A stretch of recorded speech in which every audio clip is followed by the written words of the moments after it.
Hello बच्चों, let's read the question. So question says that select the correct reason for a given statement. Fluoride of aluminum is ionic while the chloride of the aluminum is covalent. So basically क्या बोला गया है कि आपके पास जो aluminium fluoride है that is आयनिक, ये क्या आपका आयनिक है, बट वहीं अगर इसका क्लोराइड लिया जाए तो जो क्लोराइड होता है वो कोवलेंट होता है, कोवलेंट। क्या रीजन है इसके बीच में, ये पूछा गया है। तो सबसे पहले कहा गया कि ionisation energy of the aluminium in AlF3 is greater than AlCl3। तो आयोनाइजेशन एनर्जी होता क्या है, जब हम किसी भी आइसोलेटेड गैसेस आयन से इलेक्ट्रॉन को निकालते हैं तो जो एनर्जी रिक्वायर्ड होती है वो उसे कहते हैं आयोनाइजेशन एनर्जी। तो आयोनाइजेशन एनर्जी की बात करें, चाहे आपका AlF3 में हो या AlCl3 में, इलेक्ट्रॉन तो एल्युमिनियम से निकलेगा, तो इसका मतलब आयोनाइजेशन एनर्जी दोनों में सेम रहेगा। तो ये फैक्टर क्या आपका इनकरेक्ट है। Next, electron affinity of the fluorine is greater than chlorine. वैसे इलेक्ट्रॉन एफिनिटी से तो फर्क नहीं पड़ेगा, बट ये वाला ऑप्शन वैसे भी गलत है।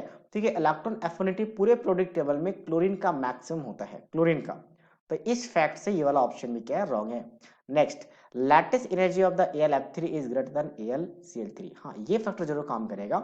बेसिकली क्या है कि यहाँ पे अगर मैं बात करूँ तो Al+3 और F-3 जब दोनों कंबाइन करेंगे आइसोलेटेड गैसेस आयन, तो आइसोलेटेड गैसेस आयन जब कंबाइन करता है एक मोल ऑफ आयनिक कंपाउंड बनाती है, तो जो एनर्जी रिलीज होती है उसे कहता है लैटिस एनर्जी।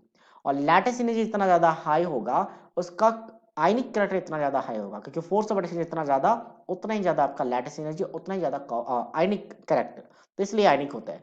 बट मैं वही बात करूं Al+3 और 3Cl नेगेटिव में, यानी यहाँ पे आइसोलेटेड गैसेस आयन जब कंबाइन करती है तो यहाँ पे क्लोरीन का साइज इंक्रीज हो जाता है, और साइज इंक्रीज होने की वजह से यहाँ पे लैटिस एनर्जी क्या होता है, लेस आता है एज कंपेयर टू यहाँ पे।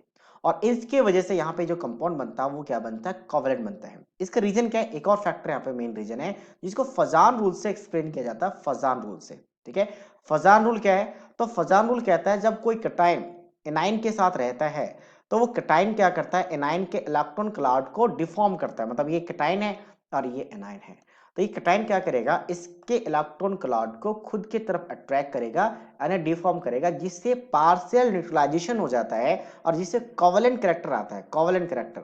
ठीक है, चाहे तो आप यहाँ पे लिख सकते हैं कोवलेंट कैरेक्टर, कोवेलेंट कैरेक्टर। ठीक है, सो अब कोवलेंट कैरेक्टर आएगा, तो इसका मतलब एनाइन का चार्ज साइज जितना ज्यादा ग्रेटर होगा, कोवलेंट कैरेक्टर इतना ज्यादा आएगा। और एनाइन का साइज यहाँ की बात करें फ्लोराइड और क्लोराइड में, क्लोराइड का साइज काफी ज्यादा बड़ा होता है एज कम्पेयर टू फ्लोराइड, और साइज ग्रेटर होने की वजह से आयनिक कोवलेंट कैरेक्टर बहुत ज्यादा आ जाती है और इसलिए कोवलेंट कंपाउंड बनाती है।